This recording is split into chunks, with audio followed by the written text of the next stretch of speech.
बिहार के एक छोटे से गांव से है जहां एक कलेक्टर रहा करते हैं जिनकी उम्र 25 साल होती है। वह एक पैर से विकलांग थे, मगर वे दिल के बहुत ही अच्छे थे। तो कलेक्टर साहब क्या बचपन से ही विकलांग थे या उनकी ज़िंदगी में कुछ ऐसा हुआ जिसकी वजह से विकलांग हो गए? इस सच्चाई को जानने के लिए आप मेरे साथ इस वीडियो में अंत तक जरूर बने रहें। और अगर वीडियो पसंद आए तो वीडियो को लाइक करके चैनल को सब्सक्राइब जरूर कर लें। तो चलिए दोस्तों, चलते हैं कहानी की ओर। कलेक्टर साहब जब छोटे थे तब उनके पिताजी का गांव में किसी से झगड़ा हो जाता है, और ये झगड़ा इतना हो जाता है कि वो समझ नहीं पाते क्या करूं। वो तो अभी छोटे थे, 5 साल के थे, कुछ समझ नहीं पा रहे थे, लेकिन फिर भी अपने पिताजी को बचाने के लिए उस झगड़े में कूद पड़े। अब जैसे वह व्यक्ति इस लड़के को आता देखता है तो उसके पिता को पीटता है, और उसके बाद इस लड़के को भी धक्का देकर उसके पैर पे इतनी प्रहार करता है कि इस बच्चे का पैर टूट जाता है। दोस्तों, आपको बताते चलूँ, ये छोटे बच्चे का नाम रोहन होता है। रोहन अपने पिता के साथ ही रहता है। अब उसके पैर पे जब चोट लगती है तो रोने लगता है। उसके पिताजी में उसे हॉस्पिटल ले जाते हैं। बहुत इलाज के बाद भी उसका पैर ठीक नहीं होता। अब वह विकलांग हो जाता है। बच्चे की अपनी ऐसी हालत देखकर उसके पिता बहुत गुस्सा हो जाते हैं, और एक रात उस आदमी के घर जाते हैं जो कि उसके बच्चे को मारकर विकलांग किया होता है। और जाने के बाद उसकी इतनी पिटाई करते हैं कि उसकी मृत्यु हो जाती है।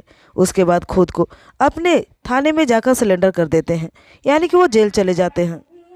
रोहन के पिताजी को कोर्ट में पेश किया जाता है। उसके बाद उन्हें 20 साल की सज़ा हो जाती है और वो सज़ा काटने लगते हैं। और इधर जो रोहन की माँ होती है अपने बच्चे को लेकर उनका पालन पोषण करने लगती है। वो बहुत मेहनत मजदूरी करती है और बच्चे का देखरेख करती है। अब इस तरह रोहन अपनी पढ़ाई जारी करता है, और वो पढ़ाई में बहुत ही दिन रात मेहनत करता है। एक रोज रोहन अपने पिता से मिलने जाता है और कहता है, पिताजी मैं कलेक्टर बनूंगा और आपको जेल से छुड़ाऊंगा। इस पर उसके पिताजी कहते हैं, ठीक है, तू मेरी चिंता मत कर, तू अपनी पढ़ाई पर ध्यान दे। रोहन कहता है, पिताजी इसकी पढ़ाई के लिए तो बहुत सारे पैसे चाहिए और हमारे पास पैसे तो हैं नहीं। तब उसकी माँ कहती है, बेटा तू चिंता मत कर, घर चल, तेरे पढ़ाई के लिए जितने भी पैसे लगेंगे उसका इंतजाम मैं कर दूंगी। और दोनों माँ बेटे घर चले आते हैं। अब जो रोहन होता है वो अपनी माँ से कहता है, माँ मुझे भोर में जगा दिया करो, मैं बहुत मेहनत करना चाहता हूँ, मैं मेहनत करके पढ़ाई करूँगा तो एक दिन कलेक्टर जरूर बन जाऊँगा। इस पर उसकी माँ कहती है, हाँ बेटा तू मेहनत कर, तू एक दिन जरूर कलेक्टर बन जाएगा। अब जो रोहन होता है वो दिन रात मेहनत करने लगता है, और उसकी माँ पैसों का इंतजाम करती है उसकी पढ़ाई के लिए। धीरे धीरे वो ग्रेजुएशन कंप्लीट कर लेता है। उसके बाद रोहन यूपीएससी की तैयारी के लिए शहर जाना चाहता है। तो उसकी माँ कहती है, तू ठीक चला जा वहाँ, और तू वहीं तैयारी कर, पैसे की चिंता मत कर। रोहन की माँ होती है वो अपनी एक किडनी बेचकर पैसे का इंतजाम कर देती है और सारा पैसा देकर उसे शहर भेज देती है। अब इस तरह जो रोहन होता है उसे तो पता नहीं होता कि पैसे कहाँ से आए, मगर वो पैसा लेकर शहर चला जाता है, अपनी तैयारी में लग जाता है और वो पढ़ाई बहुत ही मन लगा कर करता है। धीरे धीरे एक रोज यूपीएससी की परीक्षा पास करके एक कलेक्टर बन जाता है। विडम्बना भी अजीब था, 3 लोग थे, तीनों 3 जगह रह रहे थे। रोहन के पिता हैं वो जेल में थे, और उनकी माँ घर और बेटा शहर में, तीनों 3 जगह रह रहे थे। इस तरह उनकी ज़िंदगी चलती रहती है। अब जब कलेक्टर बन के वो घर आते हैं तो अपनी माँ के पैर छूकर आशीर्वाद लेते हैं और कहते हैं, देख माँ तेरा बेटा कलेक्टर बन गया। इस पर उनकी माँ कहती है, हाँ बेटा मेरा जो बलिदान था वो आज रंग लाया है, तूने जो कहा था वो करके दिखा दिया। अगर मैं मर भी जाऊं तो अब मुझे किसी बात की गम नहीं है, लेकिन बेटा मैं मरने से पहले कुछ समय तुम्हारे पापा के साथ बिताना चाहती हूँ। इतना सुनने के बाद रोहन कहता है, सुनने के बाद जो रोहन होता है कहता है, माँ तू चिंता मत कर, मैं अब तुम्हारे पति यानी पिता को अपने छुड़ा कर लाऊंगा और तू साथ रहेगी, इसके लिए मैं कुछ भी करने को तैयार हूँ। अब मैं अपनी नौकरी को ज्वाइन कर लिया हूँ, और तुझे पता है मेरी पोस्टिंग भी उसी ज़िले में हुई है जहाँ हमारे पिताजी बंद हैं। अब अपने पिताजी के थाने में वो जाता है मिलने, और उनसे मिलके कुछ बात करता है, और वो बताता है, मैं कलेक्टर बन गया हूँ। अब इतना सुनने के बाद उसके पिताजी रोने लगते हैं और उसके सर पे हाथ रखकर आशीर्वाद देते हैं और कहते हैं, बेटा तू अपना कार्यभार बड़े ईमानदारी से करना और किसी से भी लड़ाई झगड़ा नहीं करना। बाद रोहन अब एक दौरे पे निकल जाता है। वो अपने इलाके में देखता है कि ये गरीब लड़की भीख मांग रही है, और वो बहुत ही मासूम है। उसकी उम्र लगभग 16-17 साल की थी। वो बहुत ही मासूम दिख रही थी। उसके शक्ल को देखकर इसे लग रहा था कि वो बहुत ही परेशान है। लड़की बहुत ही मजबूर थी, अपनी ज़िंदगी का गुजारा करने के लिए भीख मांगना पड़ रहा था उसे। ये सब देखकर इन्हें बहुत ही बुरा लगा और इनका दिल पिघल गया। फिर उस लड़की के पास जाते हैं और पूछते हैं कि क्या तुम्हें कोई काम करना है।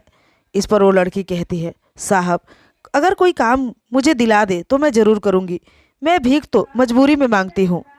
दोस्तों आपको बताते चलूँ, उस लड़की का नाम सपना होता है। रोहन कहते हैं छोटा मोटा दुकान करा के दिया जाए तो तुम चला लोगी। इस पर सपना कहती है साहब मैं दुकान चला लूंगी, आप बस मुझे दुकान करा दीजिए। अब इसके बाद जो रोहन होता है उसके लिए एक ठेला लाता है और उस पर चाट समोसे की दुकान खुलवा देता है। अब जो होती है वह चाट समोसा बेचने लगती है। शुरू में तो उसे बहुत दिक्कत आती है क्योंकि वो इसे कर नहीं पाती, लेकिन धीरे धीरे वह इस काम को सीख जाती है। लेकिन सपना हार नहीं मानती, लगातार अपने काम में लगी रहती है। धीरे धीरे करके उसके दुकान चलने लगते हैं और उसकी दुकान पे ग्राहकों की भीड़ लग जाती है। यह सब देखकर रोहन को बहुत ही अच्छा लगता है। अक्सर उसकी दुकान पे जाया करता है और उसकी देखरेख किया करता है। यह सब देख के सपना को बहुत अच्छा लगता है। अब वो अपना आइडियल मानने लगती है रोहन को, और रोहन भी कुछ ना कुछ उसके प्रति फील करने लगता है। जो सपना होती है उसकी एक बीमार माँ होती है जिसकी देखभाल के लिए वो इतना मेहनत कर रही थी। कुछ समय बाद उसकी माँ का देहांत हो जाता है। अब वो अकेली पड़ जाती है। की जानकारी जैसे ही रोहन को मिलता है तो रोहन जाता है और उसे समझाता है और उसे बहुत सारी सहानुभूति देता है। उसके बाद वो लौट आता है। ऐसे ही चलता है। एक रोज रोहन जाता है और कहता है तुम अब आत्मनिर्भर हो गई हो, तुम्हें अब मेरी जरूरत नहीं है। इस पर जो सपना होती कहती है साहब अगर आप नहीं होते तो पता नहीं मेरा क्या होता। सपना आत्मनिर्भर तो हो चुकी थी, लेकिन रोहन को अपनी जिंदगी से अलग करने में कांप उठती थी। वो किसी भी कीमत पर उसे अलग नहीं करना चाहती थी।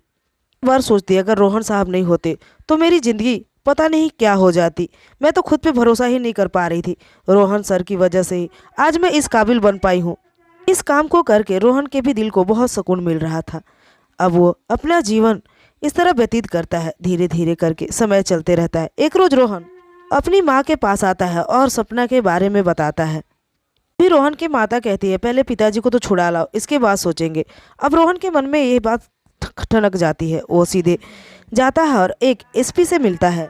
होते हैं वो उन्हें सलाह देते हैं कि आप फिर से अपने पिताजी की फाइल को ओपन कराओ और हम आपका साथ देंगे। फाइल को जब पेश किया गया तो कुछ हफ्तों तक केस चला। उसके बाद अंतिम निर्णय यह निकला कि उसके पिताजी को रिहा कर दिया गया। अब वो अपने पिताजी को लेकर जाता है और जब उसकी माँ अपने पति को देखती है तो खुशी के मारे उछल पड़ती है और रोने लगती है। रोहन अपनी माँ से वादा किया था वो पूरा कर देता है। अब तीनों की जिंदगी बहुत अच्छे से चल रही थी, तभी उसकी माँ का तबीयत खराब हो जाता है।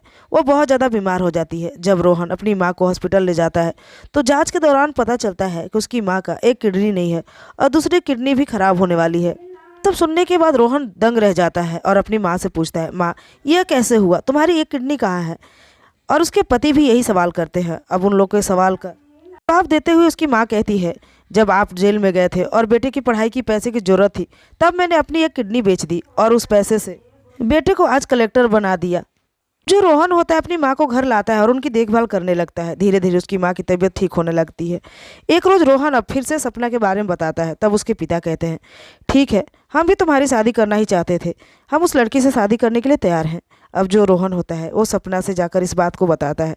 तब सपना कहते हैं साहब अगर मुझ जैसे भिखारन से आप शादी करोगे तो समाज वाले आपको ताने देंगे, इससे तो बेहतर है कि आप दूसरी लड़की से शादी कर लो, आपके लिए तो कितनी ही लड़कियां तैयार हैं। तब रोहन कहता है हाँ तुम ठीक कह रही हो, मुझसे शादी तो बहुत सारी लड़कियां कर सकती हैं, मगर मैं तुमसे अगर शादी करूंगा तो तुम्हें भी एक परिवार मिल जाएगा और तुम्हारी ज़िंदगी संवर जाएगी। इतना सुनने के बाद सपना रो पड़ती है और उसके चरणों में गिर जाती है। थोड़े समय के बाद दोनों की शादी धूमधाम से कर दी जाती है। दोनों की शादी तो हो जाती है, लेकिन समाज वाले कहीं ना कहीं उन्हें अजीब नज़रों से देखते हैं। एक अधिकारी का भिखारन से शादी करना कुछ अच्छा नहीं लगा उन लोगों को। कलेक्टर साहब होते हैं इन बातों को कर देते हैं और उससे शादी कर लेते हैं। अब वे खुशी खुशी अपना जीवन जी रहे हैं।